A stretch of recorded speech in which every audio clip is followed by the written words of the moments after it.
Accessing library computer data.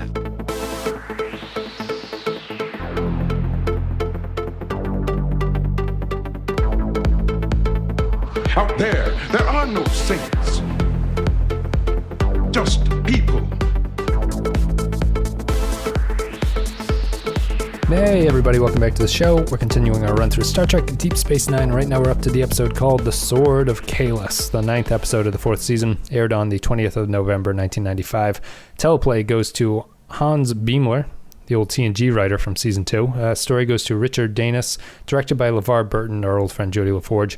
In this episode, Klingon Dahar Master Kor, Jadzia, Dax, and Worf search for the fabled Sword of Kahless on a remote planet in the Gamma Quadrant. We're joined, as always, by Clay. Clay, people said, you promised us every episode. I didn't bring this up in the previous episode, but you haven't been on every episode. We made a promise too early, I think, although it's been a very busy month. But welcome back to Sword of Kahless. And I guess, where do we want to go from here? Well, anyway, how are you? I'm good. I have returned from my quest up into the mountains of Maine, where I fulfilled the prophecy of my fathers and rode a chairlift high up into the air in order to commune with the gods before walking down the mountain, because coming back was a little bit too scary for me. So I'm not a big fan of heights, so I just decided to hike down. But I am back, and you know, I think it goes to show you that we're all about keeping it interesting, you know? Mm-hmm. And, you know, don't trust us, ever. If we promise something, you might not get it.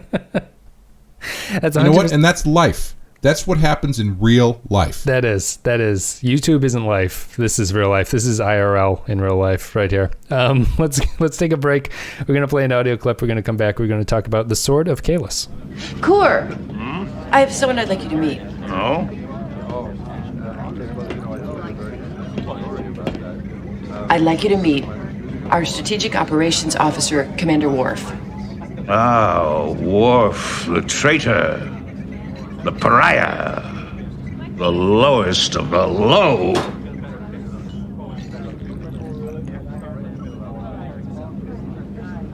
It's a pleasure to meet you. Any enemy of Gowron and the High Council is a friend of mine. All right, Clay. So I believe this is our first Worf-focused episode, unless you want to consider Way of the Warrior to be a Worf-focused episode. But Worf has been prominent, as you'd expect, in DS9 to this point. He's not maybe the focal point of every episode, but he is certainly involved in almost everything that happens. And this is the first one that really deals with Klingon-y stuff in a way that the other previous episodes haven't dealt with. What'd you think of Sword of Kahless? I liked it. I think I liked it more on the back half of it. It's much better in the second half of the episode, yeah. I think. Yeah. I liked some of the stuff at the beginning with Kor. Yeah, with him. What's his name? What's the older Klingon's name? Kor. Kor. Kor. Telling the story and then meeting Worf and then, you know, kind of them bonding over stuff. I thought that was cool. But yeah, I didn't think it really got into the good stuff until, you know, they started having their falling out later on. I do want to know where they got their light bulbs for that cave, because it seems to be very well lit and has been for 1,400 years. And yeah. I mean, honestly, I don't know who's controlling that electricity, but their bill must be very high. They're also running that force field hologram emitter, right? So I don't know if they had like one of those, you know, energy saves people come in and check it out and replace everything with like really efficient bulbs or whatever. Yep. But seems to be working, whatever it is. That service that your electrical company sends you on every bill, it's like, prepare your home for energy efficiency, and then you go look at it and it's like the tips are like, turn off the lights when you're not in the room. It's like, good job, energy company. We don't want to stop watching TV and go read a book. Maybe. I've got a couple Star Trek ones for you. Callbacks. You know, this is an episode that I was struck by thinking about how TNG would have handled this storyline. Mm-hmm. And TNG would have had the exact same story, except at the end, Dax would have scanned the sword and realized there was some sort of energy signature in it that was amplifying bad emotions. You know what I mean? Oh, yeah. Interesting. Yeah. And they would have been fighting over some sci-fi reason, and they would have decided to destroy the sword at the very end because of that. Like, they can't let this evil power do it. Mm-hmm. It's much more of a character story here, where these characters, Worf and Kor, are actually... This is true to their characters, the way that they're acting with each other. And I think that's good for both looking at Worf and Kor, and Klingon society as a whole is kind of interesting. You can extrapolate a lot, I think, from how these two react to this episode. Yeah, I was actually thinking if TNG had done it, maybe Worf would have just been right the whole time. Like, it would have been Kor thinking the worst of Worf as he does here, but Worf consistently proving him wrong. Mm-hmm. But yeah, I could see that too. I think also maybe first season DS9 would be there's a ghost in the sword. But I do really like that here. Arguably more so than TNG. I think the writers have a handle on Worf in the fact that, you know, as we've been saying for a long time, he's basically a Klingon hipster. Yeah. They focus on that here. That's a main point of even his reaction with it's summed up in his thing about Kor, where he has a line later on where he's like, Kor is not what I expected him to be, because he'd read everything about him and hadn't met the man himself. And this is, you know, Worf getting disenfranchised by meeting the actual thing, just as in TNG when he ran into real Klingon culture, he was always left less than impressed by it. Yeah, and the stuff about him, you know, being too Klingon for Earth and too earthy for Kronos. Which reminded me, have you ever seen the SNL skit where Alec Baldwin is a French teacher? No. And he's trying to teach everybody French, and his version of French is like way over the top and exaggerated. And then it ends with him going to France and then speaking that way, and then the French guys beat the shit out of him because he sounds like an idiot. Yeah, that's what I was thinking of here. I was like, it's like Worf shows up on Kronos as the nerd who knows quote unquote everything about Klingon culture, and these guys are like, who the fuck is this asshole? Yeah. Which, I mean, honestly, in a much more smaller, realistic version of things, it is something that lots of people deal with, not necessarily to that extent. But yeah, his presenting him as someone who is still out of place and is still trying to even at this point he's still trying to find his place in Klingon culture and like in the world of the Klingons, even though he's had so many opportunities to learn that maybe that's not super important and maybe you should focus on, you know, who you are as a person in Starfleet and all that kind of stuff. I like that he still has that struggle because I find it very interesting, and it's a great character beat that I'm glad that they've latched onto and are exploiting fairly well. Yeah, he's I agree with you. Even to the point where he's like really snooty towards other people. Yeah, like he so badly wants to be part of the cool group that even in Starfleet, you know, he's like, well, I mean, the last episode is like, I don't know about Ferengis being in Starfleet. You know, Brian has to, like, you know, give him a tap in the balls and be like, yeah, you know, this looks, people saying the same thing about you. Yep. Yeah, I like that. I really like that because it takes the Klingon mindset and what's the word I'm looking for? They're like ethos or philosophy. Yeah, and the way that they present themselves all the time to other people, and it still has him have that, but it's in a slightly different way, and it's always an unfocused sort of way, and I like it. I like it a lot. Yeah, and Kor, this is, if you don't remember, Kor is the original TOS Klingon who was also in that Blood Oath episode with Dax and the other three Klingons. I'm sorry, say it again? Do you remember the other three Klingons in that Blood Oath episode in the second season where Dax went off with the Klingons and they fought the albino guy? Yes, yeah. He's one of those Klingons. Right. Yeah, which I wasn't sure of at first, but then I was like, oh, right. That's the guy who does Apocalypse's voice on X-Men. Because once he was talking, I was like, yeah, that's definitely one of those guys. He's I like that they paired Worf with a Klingon who's a little bit untraditional too, and then they run into more sort of traditionally, I guess you'd call them TNG Klingons when they run into the Duras family that's in the mine as well. But I think that you were right about the writers here have a grasp on Worf, and the show is also it's nice to get a refresher by putting Worf into a series that can look at him a little bit differently than TNG did. And I feel they stay true to his character here, and they're also able to add a little bit of depth to it. Like, Worf wasn't allowed a lot of scenes in TNG to explain stuff that happened to him in his past. You know, he has that scene here where he explained like what happened when he went home, and then he went on his sort of vision quest into the caves, and he saw Kahless, and Kahless said that you will be a Klingon who does something that no Klingon has ever done. The DS9 just allows Worf a little bit of space to really flesh out his lifestyle and the sort of how he's basically a gatekeeper type personality. Like, he likes to decide who is this and who is that. Who is authentic enough to be like this part of this group, or who's authentic enough to be that part of a group. And DS9 plays it off nicely by showing it as kind of a flaw of his personality in a way that TNG never really did. Like, it didn't point it out in the same way. Yeah, and it's interesting to me that they kind of, the jumping off point for presenting that in DS9 was that first episode where he's like, yeah, man, I used to be a security officer, so I'm going to be really suspect of everybody. And if you have that kind of personality, it makes perfect sense that you would be a security officer, because that's basically your whole job, is just, you know, being a gatekeeper.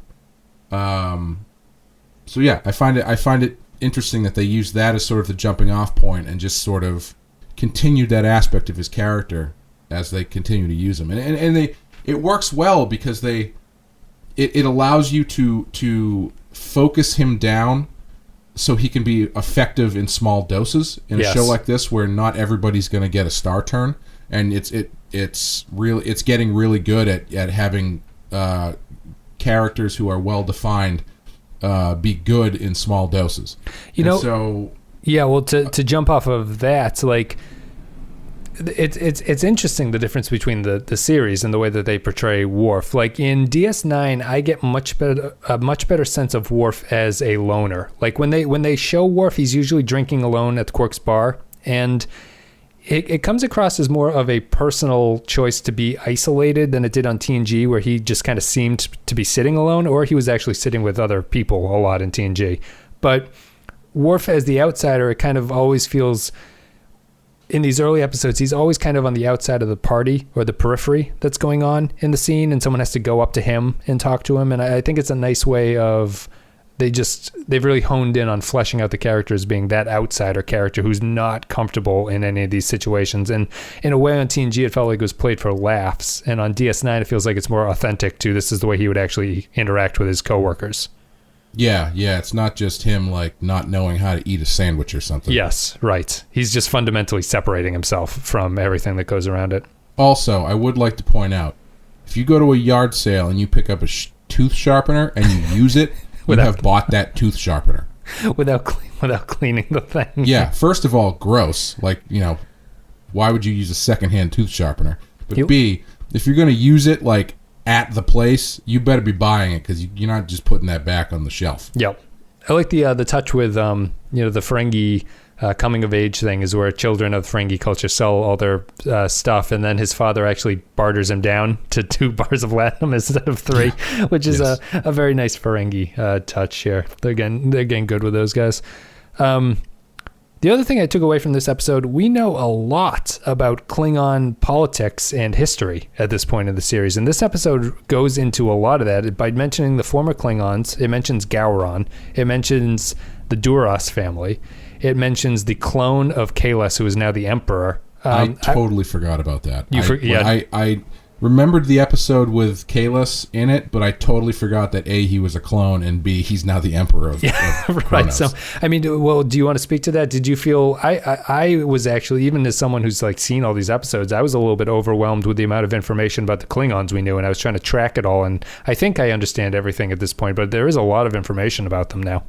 Yeah, I kind of felt like it worked on 2 levels, where if you don't really know much about the Klingons, it worked, and if you do, it works too. Because like I didn't remember half of that shit, but they were talking about it in a large enough way that I understood what was going on. It's like, oh yeah, there's the Emperor, and the houses are separate, and they need this thing, and if he gets this thing, it'll help him combine the houses or whatever. Yeah. Like, it doesn't matter that you know that he's a clone of Kahless, but when you do know that, it's like, oh, okay, then obviously he's gonna want his sword back or whatever. Right. Well, it adds a little bit of it. I feel knowing the characters and knowing the situation adds a little bit of depth to the argument about why they would bring it back or not bring the sword back. Like the downside of bringing the sword back makes a lot more sense, and it lands better for me as an audience member if I'm familiar with Kahless being a clone and how illegitimate a lot of Klingons would see that as being the Emperor, and how Gowron would exploit that fact. Like and Gowron in the Kahless episode was the one who didn't want him to become Emperor because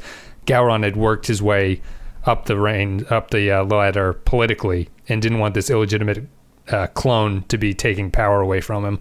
And I think that the episode itself just it ties into it. It's not just about Worf, but what the episode does is it makes this small conflict about Worf and Kor, and it latches it onto the entire Klingon culture. You start to understand why they infight with each other constantly, and why the houses are divided, and why their politics are so hard to bring under control, because they are, they're genetically, they're just fighters. They just will constantly fight with each other. So them aligning with each other is actually a very difficult thing for them to do. And I think the Sword of Kahless shows that, and it kind of is a nice little metaphor for the Klingons in general. Yeah, and I think that knowing the clone thing and the history definitely helps, but again, like I said, I completely forgot about that, but it still worked because I was reading it more like, they're going to find Excalibur, basically, and whoever has the sword will unite the land, that kind of thing. Yes. So I think all that stuff still works, but yeah, I definitely agree that it's a good metaphor for the stuff that the two of them are dealing with, and I just thought it was pretty well done. It's a cool looking prop too, the sword. Yeah, it is. Yeah, I was kind of surprised there wasn't a little bit more. And I mean, it's a TV show; you got to get your shit in, you got to make your day or whatever. I was surprised there wasn't a little bit more pomp and circumstance about actually showing it. Mm-hmm. It was just sort of like they walk through this wall, and then it's like, oh, there it is. There wasn't any I guess there was a little bit kind of interesting lighting, but just visually a more reverence for the object. Yeah. Well, did the Herc, the people who stole it, know what it was? I guess they must have, because they put it in that cell type thing. Yeah. But I think I like the fact that we were talking about how Worf has sort of a reverence for stuff that is undeserved, and he sort of holds things in high regard that maybe he doesn't need to. I thought the scene between the two of them where Kor is using the sword to get food out of the fire, and Worf says that you shouldn't do that with this is a great sword and we have to treat it with respect. And Kor's comeback about Kahless used this to chop down trees and skin animals and stuff, because it's a sword. That's what it is. I thought that was such a brilliant little bit of dialogue between those two that really highlights where Worf stands and when he views things in Klingon culture, in a way that the other Klingons are a little bit more pragmatic about it. And I thought it was really cool dialogue. Yeah, I like that a lot too. I mean, that's where Worf's hipsterness is on display at its peak. Where he's holding this thing he knows about and has read about in very high esteem, but it's completely separate from what it's actually meant to be used for. Yep. And it was a great way to show the division between the two of them. Yeah, it's just it's cool. It's a neat little subtle episode. I think it builds a lot off of the Klingon lore and storylines and the conflict between the Klingons. I think I'm probably reading more in the episode than was maybe intended, but I'll give the writers the benefit of the doubt and say that this sort of subtlety about the Klingon stuff was all intended to be there, and that Kor and Worf fighting with each other is showing us more about the Klingon culture at large. I think the problem with it is that it's not a great. Everything that's in the episode is good, but the setting of the episode, I really hate the setting of this episode. The same 4 foot by 4 foot cave set that they run through with the one light bulb on it. Every angle you could possibly shoot it at. It's very dark in the cave, so looking at a 25-year-old TV show that was shot darkly makes it look even extra worse during those sections. And The cave thing is dumb. I don't like them being stuck in the cave like that. And then I don't really like the Duras involvement where they just have these Klingons chasing them for no reason. I didn't think that was necessary, and it just kind of took away from what I thought was the important part of the episode. Yeah, I didn't like that. I mean, I guess you have to have some sort of driving action to get them moving or whatever. But or they can't get out is the reason. They can't beam back to the ship because those Klingons have jammed them. Right. Yeah. But I thought their involvement was kind of meh, and I really didn't like the involvement of the electro brain lizard guy. Yeah, he's back again. Yeah, that guy sucks. Yeah, that felt really weird. Why do you need that device? I don't know. It was putting that specifically that guy in at the beginning made me kind of think like, wait, so is this all going to be like inside his mind or some shit like that? Because that's the only that's what he did last time, right? Yeah, he's if you remember, he's in the Bashir episode where Bashir goes into his mind and the station starts to disappear and all that stuff. Yeah. So I don't know. I feel like it was an unnecessary distraction from what the story they were actually trying to tell. I don't understand why that. I think he's a Lethian. I think that's what they call them. I understand why he steals the information from Core. I don't understand why he agrees to continue going down and fight, which basically amounts to him getting his ass kicked endlessly until he gets stabbed to death. He doesn't feel like he fits in with the Klingons, and I would have considered his debt paid or his service rendered at that point. I got you this information out of his head. Leave me alone. And wouldn't it be more effective, or not effective, but at least it would feel more natural if it was just like those Klingon guys just showed up and they were like, yeah, you fucking told us everything that you were going to do, so we came and we did it first. Like, why do you even need that electric lizard guy?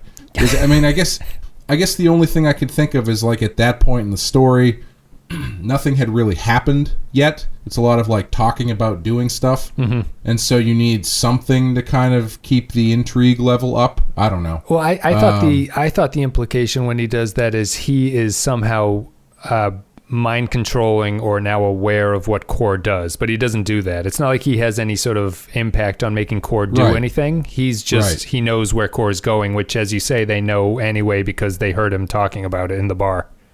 Right. Yeah. So I don't know. It seemed all of that stuff seems like it was just needed to kind of pad out, keep the energy up, sort of. One thing we sort of rip on Worf for being the hipster Klingon, as you say. Although I will say that I do want to give Worf credit because Worf has one thing going for him in terms of Klingon culture, which is that Worf is terrible at martial arts, like really in a really unconvincing way. But he's also a bad person who will just do their hobby in a awkward area. Like, he doesn't need privacy. He's just willing to invade other people's space and start doing his martial arts in front of other people. It's the guy who brings the guitar to a party and is just going to play, not being requested or anything like that. The one thing Worf does have going for him, which I think is a failing of the Klingon culture, is that Worf is a little bit of the respect that Worf has for his culture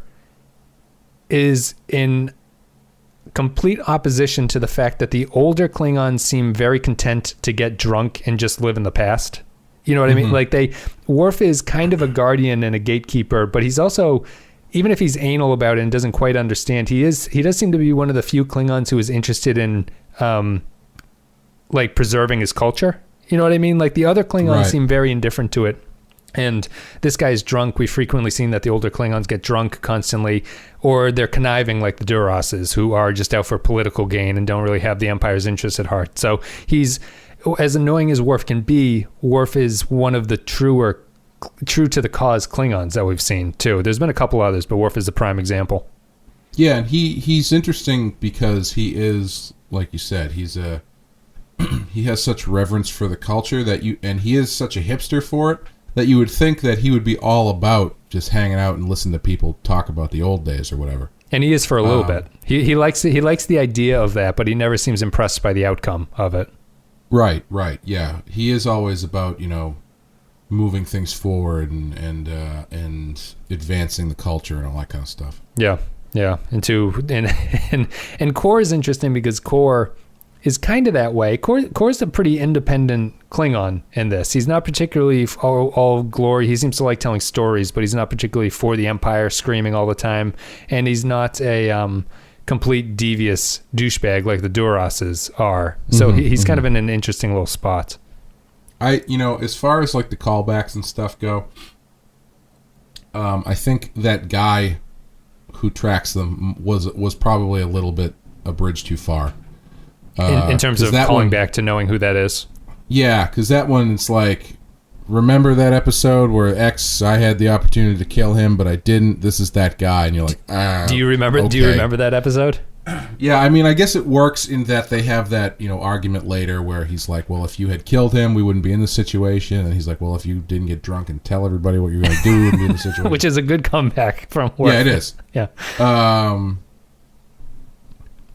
And I'm always a fan. I mean, that's one of the things about arguments that I always find interesting is when you get into one of those like existential arguments where it's like, well, if you hadn't left this food out, then the mice wouldn't have come. It's like, well, if you didn't do this a week ago, I wouldn't have left the food out. Like that kind of thing. Yes, the causal chain of everything that goes wrong. Yeah, it shows the futility of most arguments. The Duras thing, I thought, if it is a bridge too far, knowing who, I think his name is Toril is, and I'm gonna put myself out on a limb. I'm not sure I remember who he is, but I'm pretty sure he's from the Redemption storyline, or he's from the two-parter where the Klingon War happens, I think, and he takes control of the Klingon Empire. Is it from the Tony Todd episodes? No, Kern might be in those, but it's the one where they set up the Data takes command of that starship. Is that storyline, I think? Oh, and they set I was the thinking net. about the one where Worf goes back to his planet and has to like answer for what his dad did or something. I think that's earlier. This is Okay. after that. And so Toril, the conflict there is that Worf was given a chance to redeem his family, and he has to take this act of vengeance against the son of his enemy, which is this Toril character. And Worf refuses to kill him because, as the Federation does, it has humanized Worf, and he doesn't believe it's right to kill a child for the sins of his father, similar as he was punished for the sins of his father, potentially. I thought that was good to bring back here. It's a nice little... It ties Worf into the realizing the difference of why Worf is special as a Klingon. It's like the Federation has sort of changed him in a way that the other Klingons are still behind the times, if you want to look at it that way. The other Klingons see it's okay to kill a kid to restore your honor, and Worf, for all of his proclamations about honor is everything and the Klingon Empire is everything, that was a bridge too far for him. He wasn't willing to go that far. Yeah.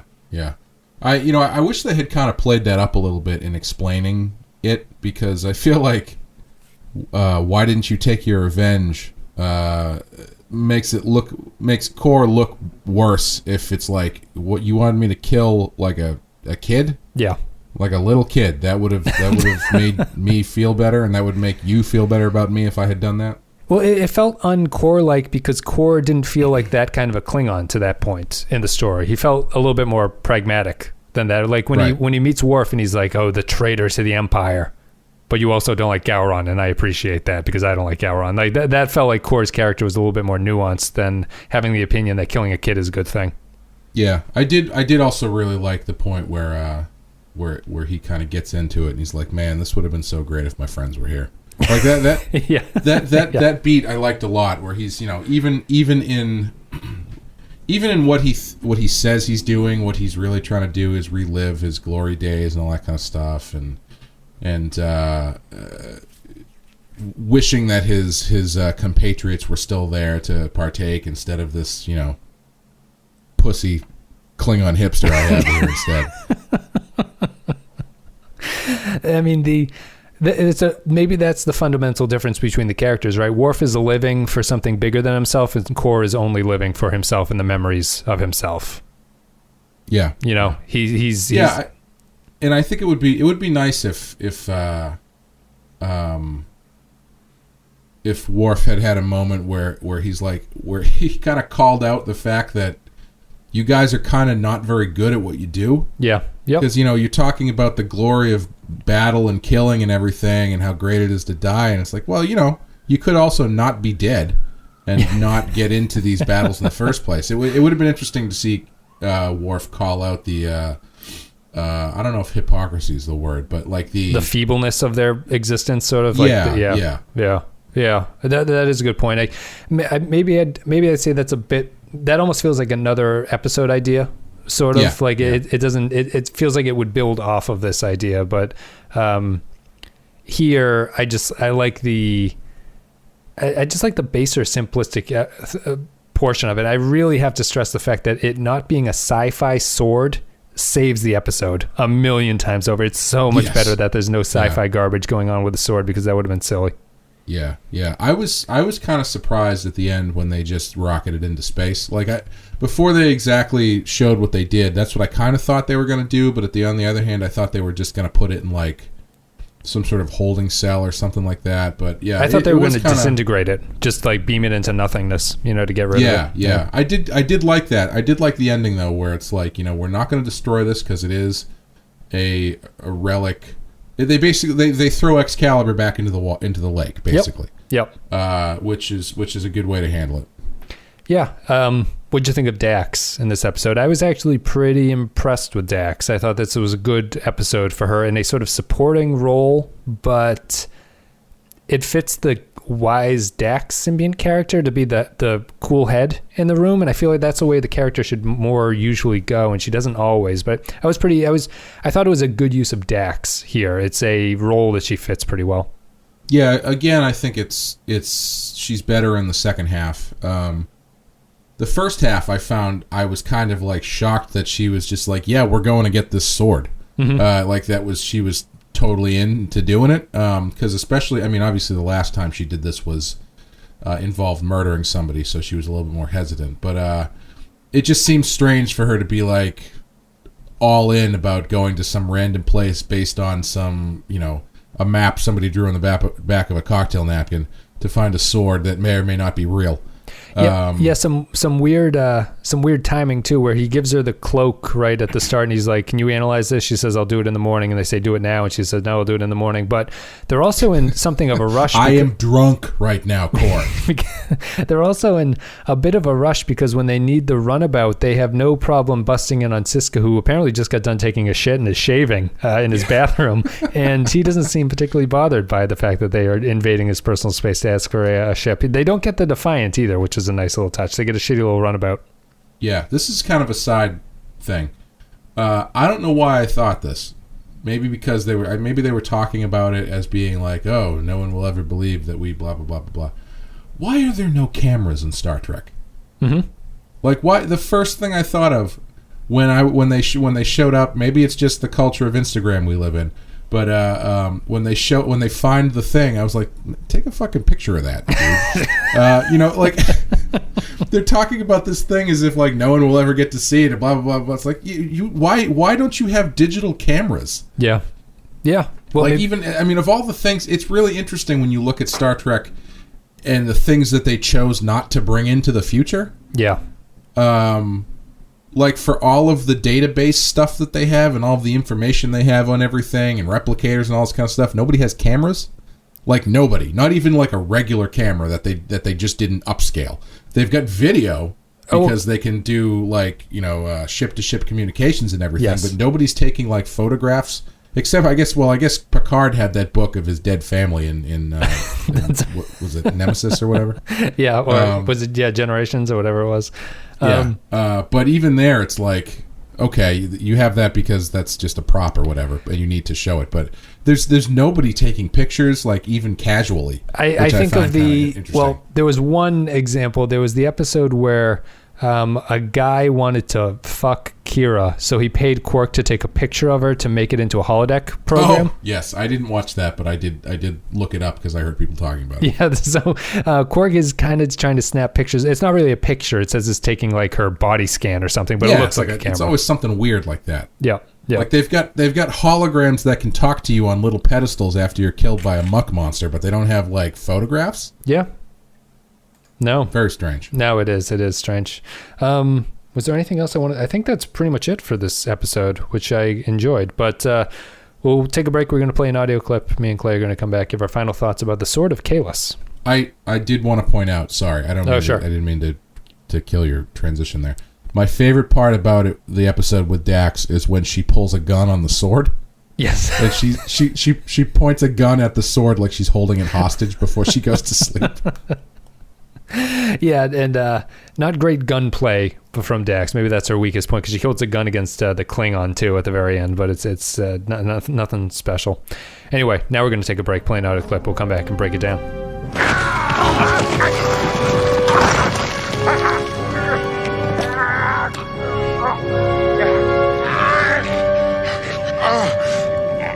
There's a ledge right below you. I don't see it! Just less than 1 meter down. Let go and you'll land on it. Dax, can you see it? I can't see anything. I can't hold you. You'll have to let go. There is no ledge! It is there. Then you let go! No. We cannot risk losing the sword. Let go. I'll take the sword to my grave before I give it to you. Just hold on. We'll pull you up. All right, so Patreon thoughts. If you guys support the show on patreon.com/the Pensky File, you get to leave thoughts about upcoming episodes. We'll read them on the podcast. Holly McLaughlin says, the Sword of Kahless, Duras' kid is still a little punk shithead. I used to love to hate that little bastard. The rest of the episode is very uneven. I don't buy Worf and Kor acting that way over the Batleth unless it has some sort of weird sci-fi element that makes people go stupid and childish. Interesting.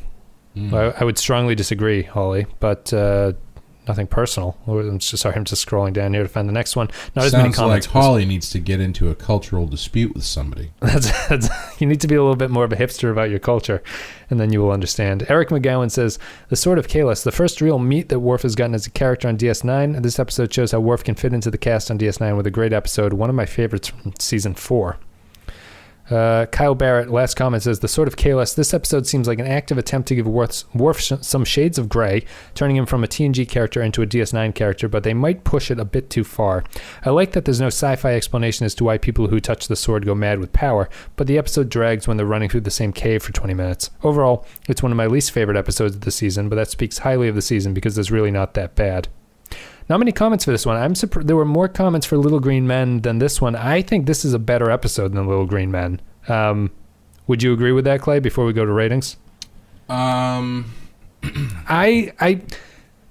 guess this goes to show how people watch the show. Yeah. Not that one way is better than the other. This is a very dull episode to watch. It's a better episode to think about. Yeah. And so I think our podcast is more, we had very little to say about Little Green Men. And this one, I feel there's more to sort of think about, and I like it for that reason. But maybe just watching it on a viewer level, maybe Little Green Men is a more interesting episode to watch. Yeah, I would agree with that. I would say that this is probably, character-wise, a better episode. But as far as, mechanics and execution and, story, it's probably less of an enjoyable watch than Little Green Men. I think it is a half and half kind of thing, where the second half is very good as far as the ideas that they're presenting. Yeah, we didn't stress that enough. I think the second half of this episode saves the first half, which is pretty boring, in my opinion. The first half is pretty much a waste of time. It's one of those episodes you're worried that if they don't pick it up, it's just going to be terrible the whole way through. Well, it's what's interesting is that this one and the last one, there's no B plot. I kept when they before they went back in time in the last one, I kept thinking, all right, so I mean, what's the B? What's O'Brien going to get into while these guys are off on their jaunt? And they don't do that. They stick with the main thing, and this is the same thing. There's no B plot to this. It's just it getting into the the nooks and crannies of their relationships, and I think it actually really benefits from that. I mean, maybe that's where you get some of the unevenness and having to pad things out with the electric lizard guy and having those other people show up. Maybe, but I kind of like that they just stick with the story and just let you kind of sit with it. Yeah, yeah. I mean, Worf basically tries to kill the dude for real. When he's hanging off the thing, he tells him to let go and tell, there's a ledge down there, don't worry about it. And it's there's no point. That scene, sorry to interrupt, that scene had potential to be terrible. Like the dialogue of like, what ledge? I don't see any ledge. And the other person just going like, just drop. You'll be fine. I think they do it pretty well. Yeah, I really liked it because you've got Worf up top and this guy, holding onto the thing. And he's telling him there's a ledge beneath him. The guy doesn't want to believe him, A, because he doesn't believe him, and B, because he's scared. And then he's like, Dax, can you see the thing? And Dax is also holding Worf, so she can't get an angle on it. Yep. So you have, there's really no way to tell whether or not he's telling the truth. And then afterwards, Dax is like, you motherfucker, you were going to let that guy die, which is not something they would have done on TNG. Do you think that's 100% true? Do you think it's better that they stated there was no ledge, or should it have been left ambiguous and Dax is unsure about what Worf was thinking at that point? I think it's actually the rare case of unambiguousness being better. I like the fact that Worf was going to let him drop like that, and they know that there was...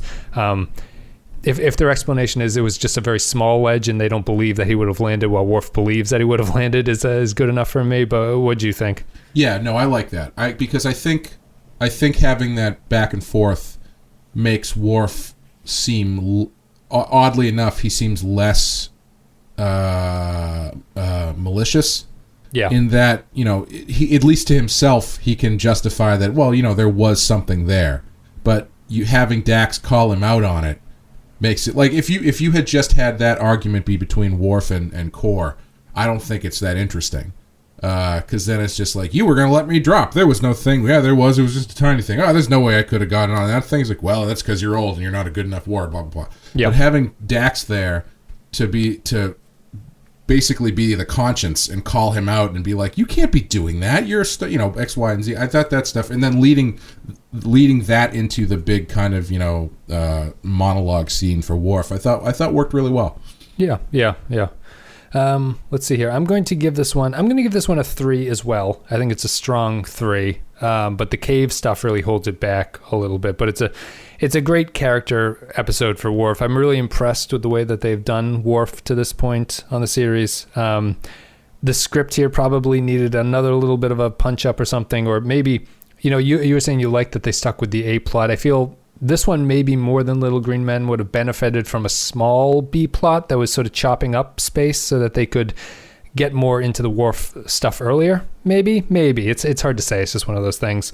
But I like this one. I don't know if I'd show this to anybody, which would bring it up. I was just gonna say this is a tougher one to get into if you've not been marinating in it. Yes, exactly, and it's. Where you'd show someone Little Green Men, maybe you wouldn't show them this one, but I think this is the more interesting of the two episodes. I like this one a lot. I'll give it a 3 by saying that I like it a lot, but it's got some things that hold it back in terms of being an exciting episode of television, but I do like it. Yeah, I would say the same. Character work, I would give a 4. Overall, I'd give it a 3. TV production, I'd give it a 2. That would be the character work is a 4, and the TV production work is a 2. Also, again, Klingon has red blood? What the hell? I assumed he was talking about the blood of his enemies. No, because when Worf gets stabbed, he's got red blood. Oh, sure. I thought you were talking about the Kor quote at the top, where he's saying the river ran red with blood or whatever. Well, that too. But I don't know what color blood the enemies have, but as far as I know, Klingons have purple blood, and we have not seen it up to this point. No, that was a Discovery level mistake here. Do these people even watch the show? Someone needs to make a meme of, remember in Discovery when T'Kuvma had that flashback, that completely pointless flashback where he was a little kid getting beat up by other Klingon kids? Holy shit, I do not remember that. Well, someone needs to cut out Michael Dorn's head as Worf and paste it onto that image so that we can get our flashback of Worf talking about him getting beat up by the Klingons. I was on board as you were saying, remember when T'Kuvma had that pointless flashback? I was like, yeah, which one? But I don't remember the being a kid getting beaten up one. Yikes.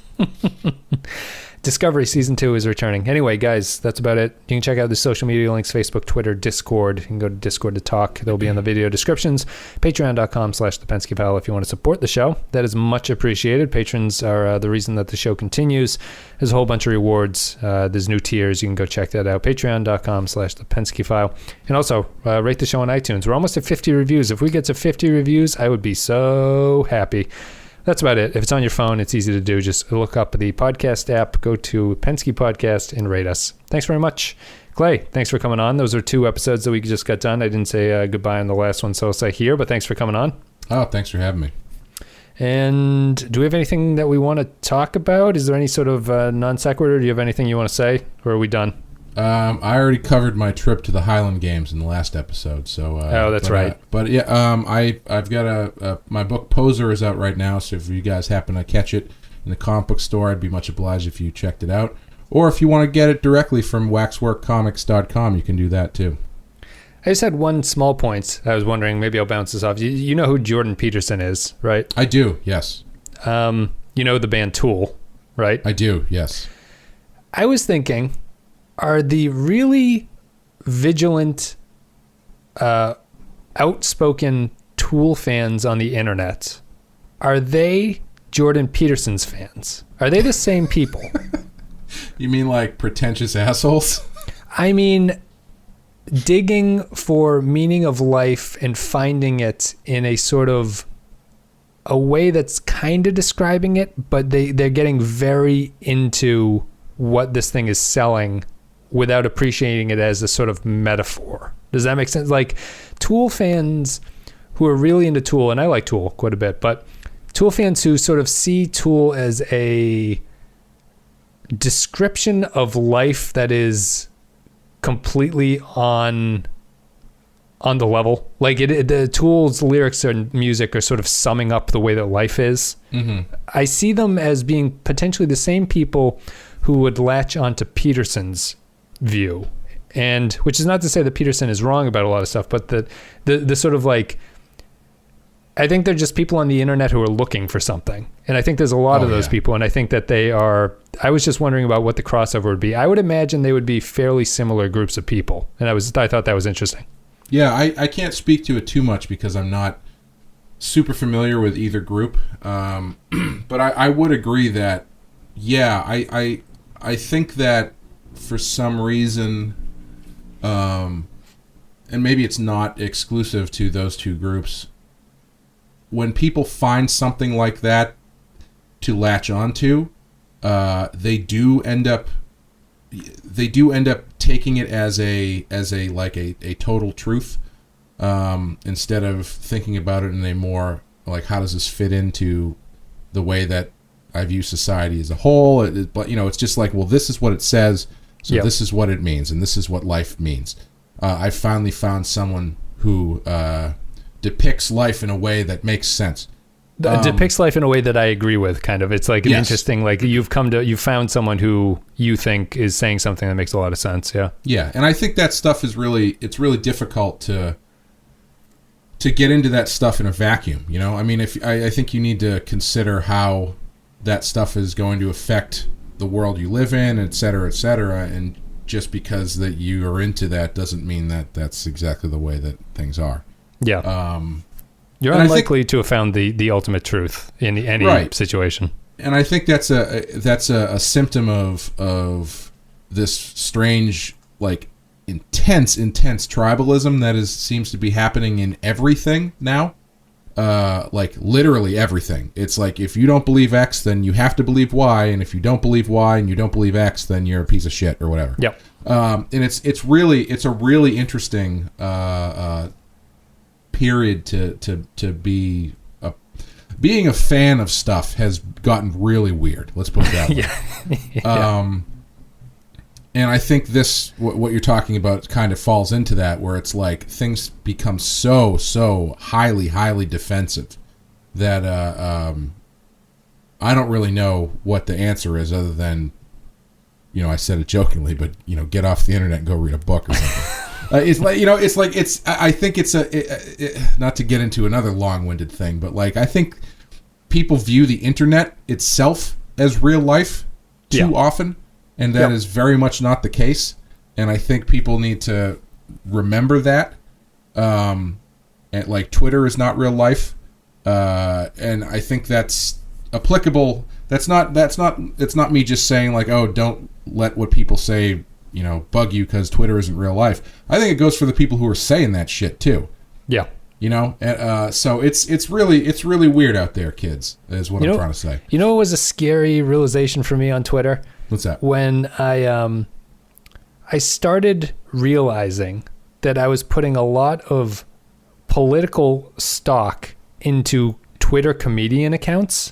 Yeah. Like, and there's a lot of these accounts. There's a lot of Twitter accounts that I don't know what these people do for life besides tweet 100 times a day. Yeah. And you know, I think it's just we're very bad at recognizing that you need to analyze something. Like when you read a tweet that you agree with, there's some like primal thing in you that makes you stop thinking about it. You just agree with it, and you're like, "This is good. Like this is a good tweet. I enjoy this tweet. This is a very good tweet." And it's if only there was a button I could press to like this. Yeah, to express my love that comes from my heart. And the opposite is true. If you disagree, you just sort of disagree viscerally with it. We tend to take information on like a very face value type thing. I think it's the same for Toole and Peterson and stuff like that. Anyway, that's enough of that. Maybe we'll get back into this with our next episode, which will be, what is the next episode? I think it's Homefront. Is it Homefront? Our Man Bashir. That's the next one. A holodeck episode. Clay, you said you'd been missing those from TNG, but we get them back. A Bashir holodeck episode? That should be interesting. Guys, we'll be back with Our Man Bashir. See you next time.